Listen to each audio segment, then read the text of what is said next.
Bonsoir à tous, bienvenue dans cet entretien. Nous avons suivi tous avec beaucoup d'intérêt la polémique sur le vote d'une loi en France, la loi Chiappa, qui dispose des cours d'éducation sexuelle dès 4 ans.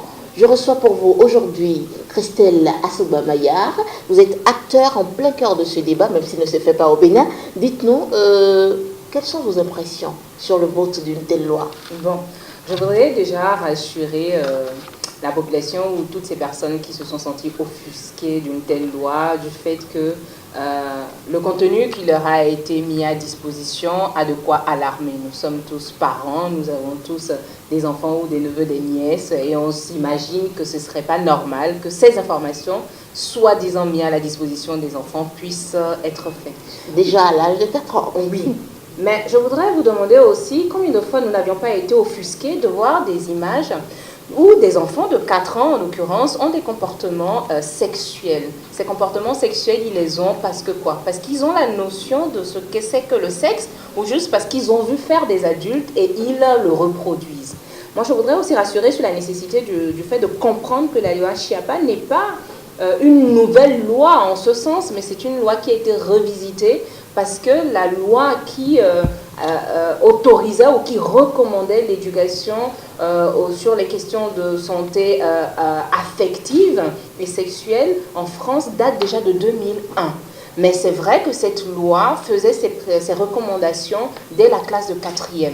Mais vous savez, entre 2001 et 2018, la société a évolué, les TIC ont évolué et il faut actualiser les besoins de cette génération montante en fonction de ce qu'on leur met à disposition. Donc je voudrais revenir sur le fait que la loi Chiappa, en aucun cas, ne dit ce qui est vulgarisé, et j'ai souvent tendance à demander à ceux qui font cette polémique de bien vouloir mettre pour confrontation ce texte de loi intégralement tel qu'il est, afin qu'on puisse en discuter et qu'on ne voit pas si on souffre d'une question d'interprétation ou d'appropriation de chaque lecteur. Pourquoi aujourd'hui vouloir laisser les enseignants parler de sexualité aux enfants? C'est là encore le problème. Il n'est pas question que ce soit l'enseignant qui parle de sexualité aux enfants. Ce sont les intervenants qui viendront dans le milieu scolaire donner ces cours 3 fois l'année. Donc vous voyez comment l'information n'est tellement pas bien passée. Et quand on parle de parler de sexualité à un enfant de 4 ans, vous vous doutez bien qu'on ne viendra pas dire à un enfant de 4 ans qu'il faut mettre... je ne sais pas, j'ai pas envie d'être vulgaire, mais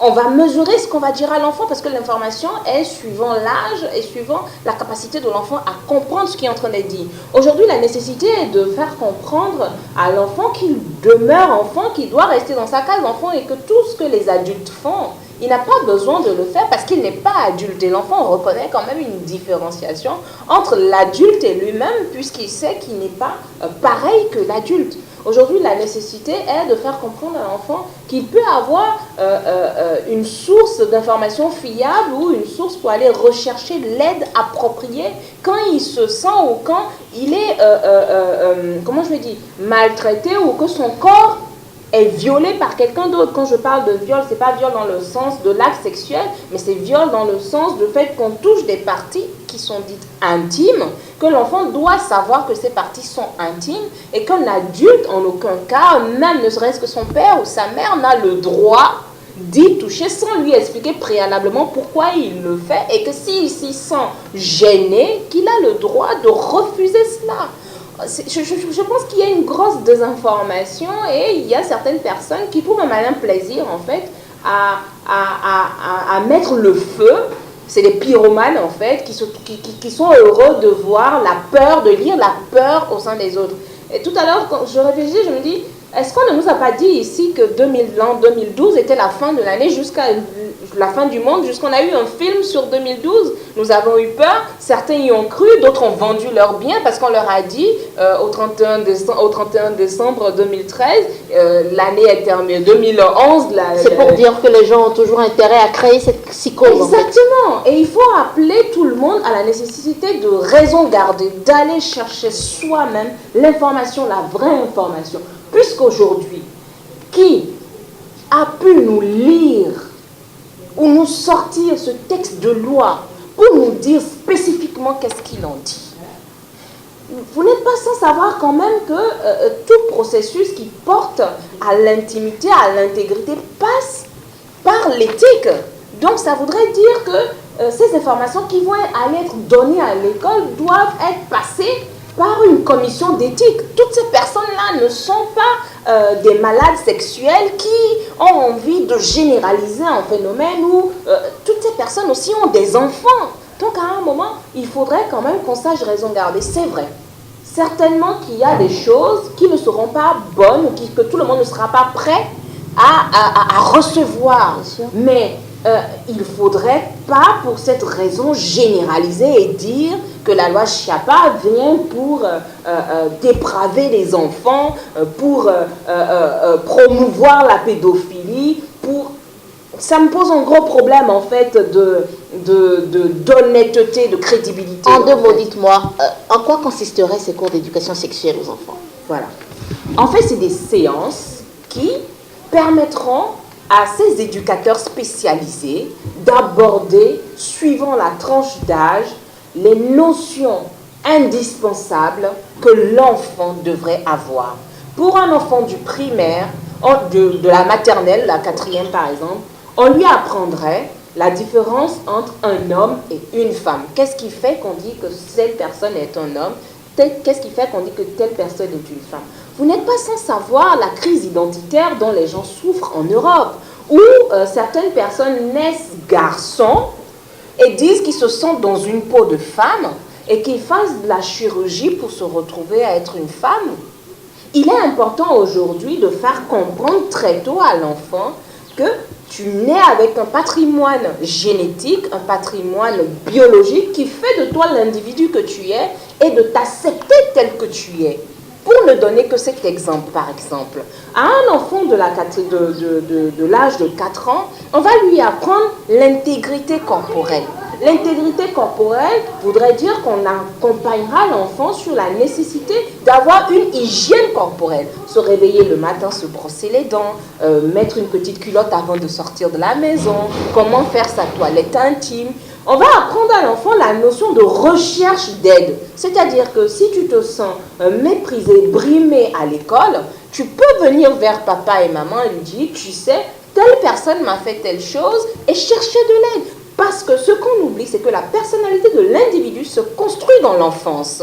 Et c'est pour cela que tout problème, tout fait de société qui veut être réglé aujourd'hui doit être pris dès l'enfance. Parce que si la base est ratée, ben on aura des individus tels que nous les avons aujourd'hui. Et pour donner encore une précision, avec le TIC aujourd'hui, vous ne voyez pas ces adolescents-là qui ont des comportements de pédophiles. Vous n'êtes pas resté indifférent. Il y a une vidéo qui a circulé sur la toile où on avait un adolescent qui avait des rapports sexuels anals avec un petit bébé. Cet adolescent, il a appris où? Pourquoi on pose un tel acte?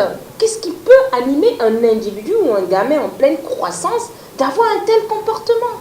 Tous ces faits nous amènent aujourd'hui à la nécessité de réfléchir, mais qu'est-ce qui nous a emmenés là où on en est? Et il faut qu'on arrête de se voiler la face avec nos peurs ou nos interprétations et ne pas donner l'opportunité à l'enfant de pouvoir s'exprimer. Alors dites-moi, Madame Maillard, en introduisant ces cours d'éducation sexuelle à l'école, que devient le rôle des parents? Ben non, justement, ces cours d'éducation sexuelle à l'école, c'est pour accompagner les parents. Vous savez, j'ai ce document ici que j'ai ressorti pour vous montrer.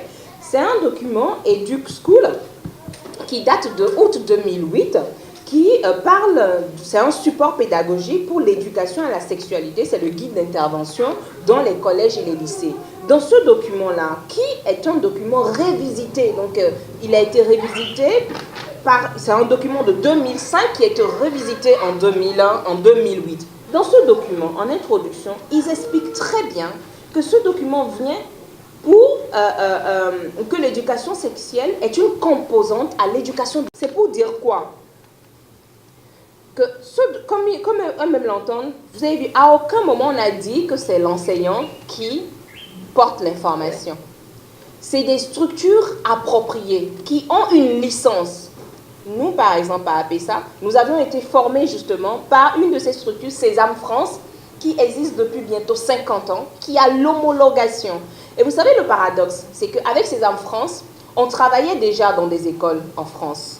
Mais, je soulignais un paradoxe tout à l'heure, c'était les écoles catholiques qui respectaient ce besoin de faire des séances, au moins 3 séances par an, pour permettre à l'enfant ou à l'adolescent de pouvoir aborder ces sujets-là qui, contrairement à ce que nous pensons, demeurent aussi un sujet tabou même en France et dont les enfants n'ont pas forcément l'opportunité d'en parler directement avec les parents et qu'ils reçoivent l'information sur Internet. Et sur Internet, tout ce qui s'y trouve n'est pas la bonne information. Et je disais tantôt que les séances d'éducation à la santé affective et sexuelle en milieu scolaire représentent une composante de l'éducation du citoyen, puisque l'éducation affective aussi part d'un besoin d'un changement de comportement. Et un changement de comportement doit suivre certaines valeurs, certaines règles. Et c'est ces règles-là qui permettent à l'individu de se constituer et de pouvoir avoir un comportement approprié en milieu communautaire. Dites-moi pour finir, cours d'éducation sexuelle dès 4 ans, consentement sexuel des mineurs, qu'en est-il vraiment de cette loi? Quand on parle de consentement, je refuse que vous accompagniez consentement sexuel. C'est pas du tout la même chose. Okay. Parce qu'un enfant ne peut pas donner un consentement sexuel. Un enfant n'a même pas de consentement à donner. C'est inadmissible. Vous comprenez? Oui. Mais dans cette loi, quand on parle du consentement, c'est la nécessité de reconnaître l'enfant en tant qu'individu et propriétaire de son corps. Ça voudrait dire quoi? Je vous disais à l'entame que l'une des démarches était de pouvoir permettre à l'enfant de prendre conscience de son pouvoir, de refuser que quelqu'un touche à son corps ou à ses parties intimes, quelle que soit l'autorité de cette personne-là. C'est en ce sens qu'on parle du consentement. La nécessité de pouvoir encourager l'enfant à dénoncer toute personne qui a un comportement déplacé. Mais comment voulez-vous que l'enfant sache qu'on a un comportement déplacé si à aucun moment on ne lui apprend quels sont ses comportements déplacés? La loi qui parle du consentement, c'est cela en fait. C'est la nécessité de restituer à l'enfant son droit de s'exprimer, de protéger son corps. Qu'un tonton n'a pas à lui mettre le doigt dans la zézette, ou un tonton n'a pas le droit de lui donner son sexe qu'il prenne dans sa bouche comme une sucette. Parce que vous ne nierez pas que ce sont des faits de société. Qui existent. Donc voilà un peu pour prendre ne serait-ce que cette question de consentement.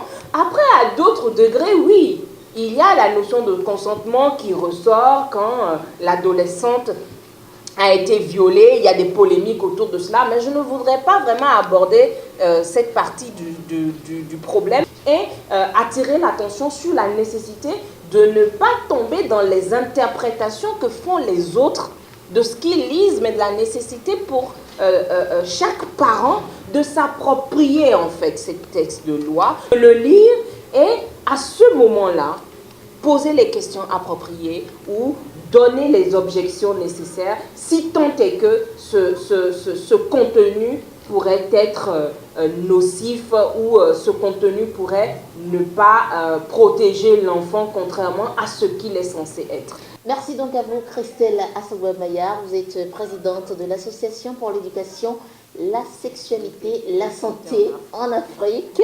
Vous êtes intervenue sur Reporter Bénin à propos de l'interprétation de la loi Chiapa votée en France des cours d'éducation sexuelle dès 4 ans. Vous refixez le débat. Merci de nous avoir suivis. Merci d'avoir été des nôtres. Merci à la d'avoir prochaine. tendu votre micro à ma personne.